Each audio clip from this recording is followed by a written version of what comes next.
Hello and welcome back to my channel. Tonight we are reading the book Puffin Bay by Anne Dyer. Chapter 1. Amelie. I hated unexpected visitors. As the owner and person-in-chief of the only bar in a small coastal town, this was occasionally a problem, particularly during peak season, when 19% of my customers were unexpected, as in not planned, or known, or even welcome. Although I managed to hide that most of the time. I smiled, hoping I didn't resemble a grumpy, irritated, rather short-tempered chihuahua that was baring its teeth at the oh-so-cute couple struggling to decide what to order from my bar menu. It really wasn't a difficult choice. Fresh fish and seafood had been delivered about 2 hours ago, and most people, those with taste and the ability to make a decision, at least, had ordered either the seafood chowder or the mussels that were cooked in a white wine and cream sauce that was to die for. And given the amount of cream in it, if your arteries were ever so slightly clogged, you might just do that. I think I'll have the minted lamb burger. Little Miss Cutie Pie gazed up at her person with hearts in her eyes. I forced down my urge to vomit. I knew you'd pick that, he beamed back, giving her the sort of look I usually reserved for a T-bone steak and a large glass, riddle bottle of Chianti. Also, if he knew she'd pick that, couldn't he have suggested it 10 minutes ago? Maybe before the final fishy boat of the day moored and I had 7 sailors waiting for their well-earned pins. What are you having? Her eyelashes fluttered, reminding me of a millipede I'd come across in my newly acquired soon-to-be guest house just the other day. I'd let the millipede live. It hadn't caused a queue of cranky customers. I suggest the chowder. Amelie makes it herself.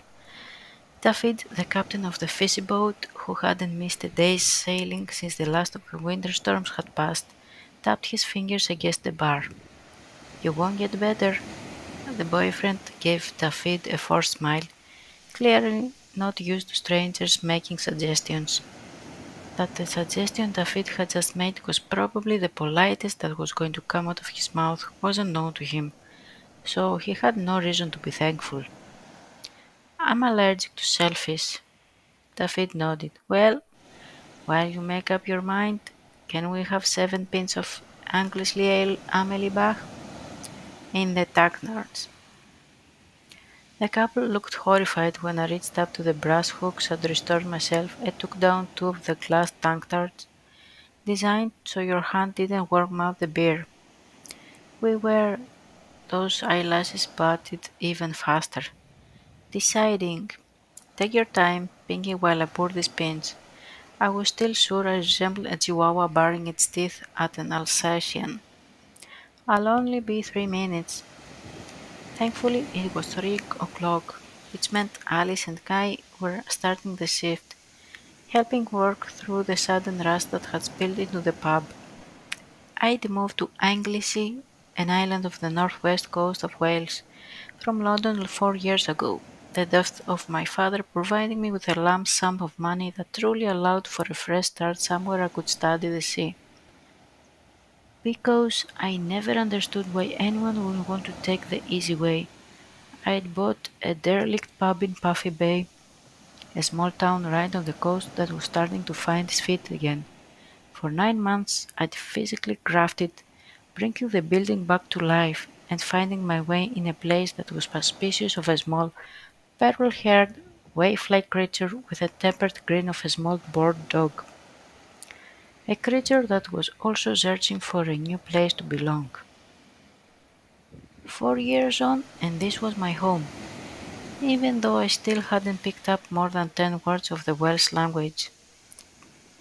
7 pins pulled, the cost added to David's bar tab that he'd settled every Friday religiously, and my too cute to be true couple had finally made a decision about what they were going to eat while they made moon eyes at each other. Alice and Kai had blasted through the queue, and all would be right for 10 minutes, or maybe even 20, while I grabbed something to eat. Amelie, do you have a wee minute? Or maybe not. Thane Alistair was one of my favourite people. He was Scottish, finding his home on Anglesey as a boy when his mother remarried a Welsh fisherman. Thane was a lighthouse keeper, manning one of the few unautomated lighthouses and checking the rest stayed working as they should. I always have a minute for you, sugar. My smile was nothing like Chihuahua's for Thane. He scratched his head. The land, where the old rectory was? He leaned in over the bar towards me. The sale of it went through today. I didn't feel hungry anymore. What?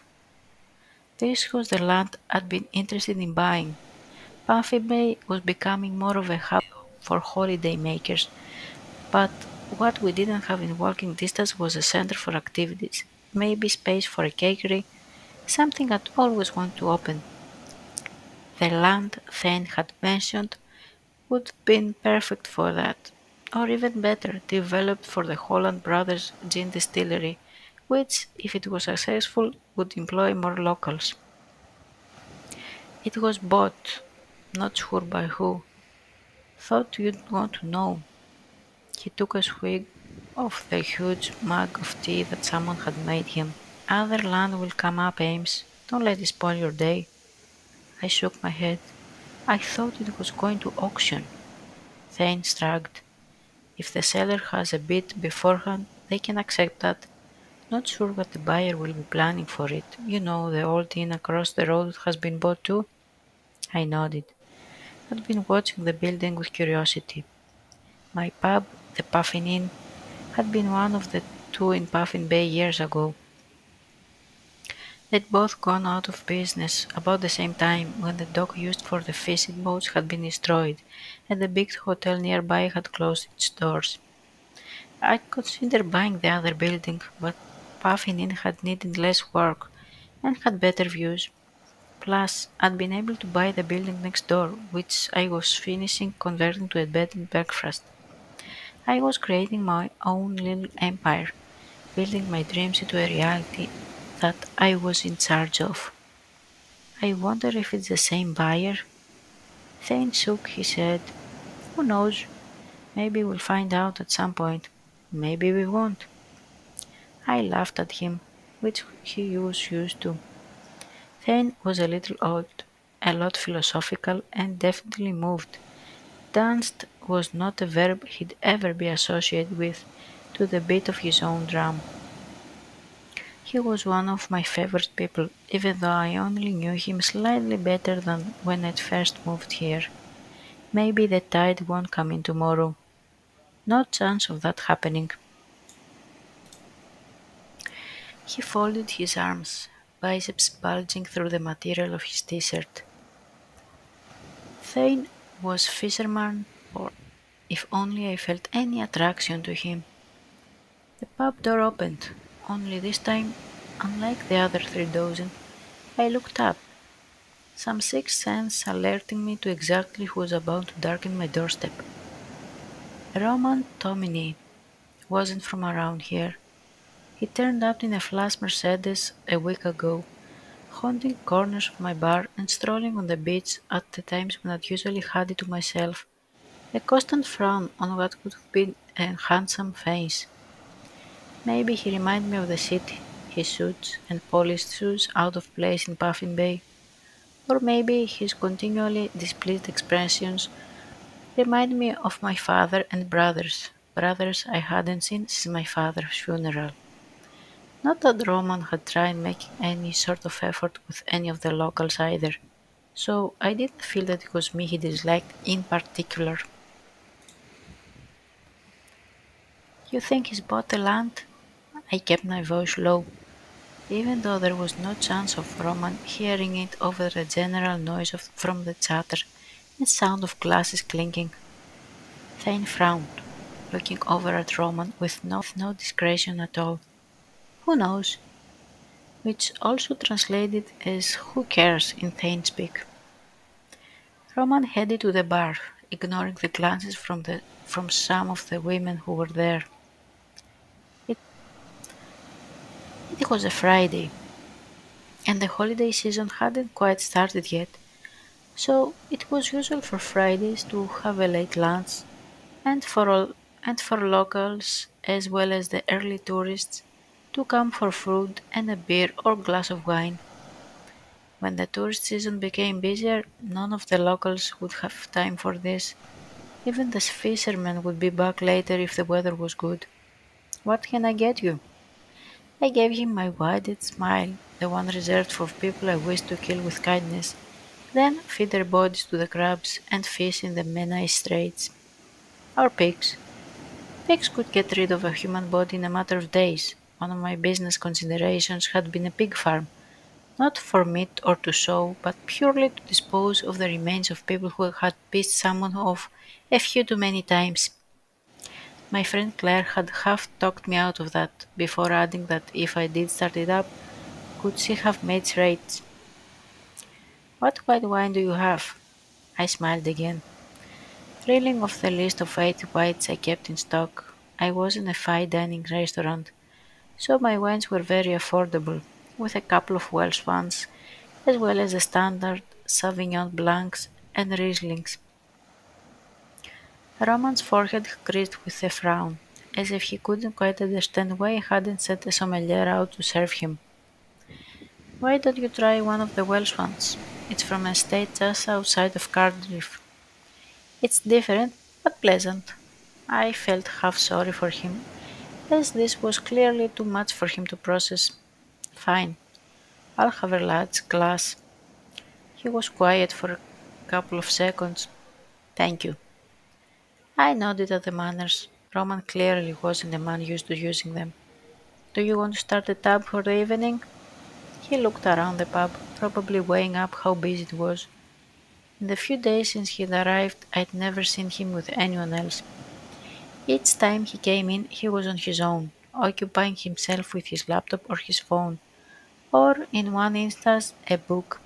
The book had intrigued me, but the man didn't hold my interest enough for me to make conversation over it. Sure, you want my card?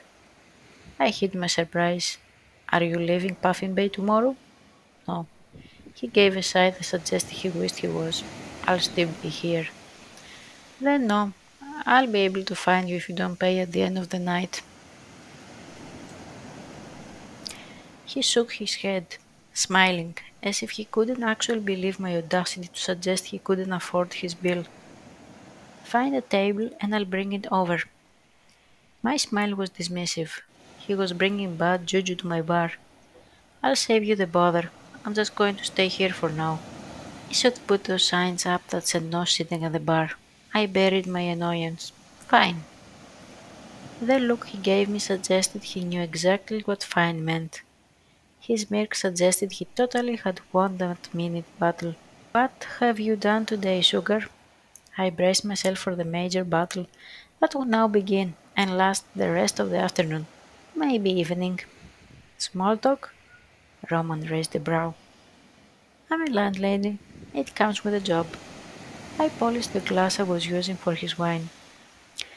But what are you doing around here? Puffin Bay doesn't seem like your scene.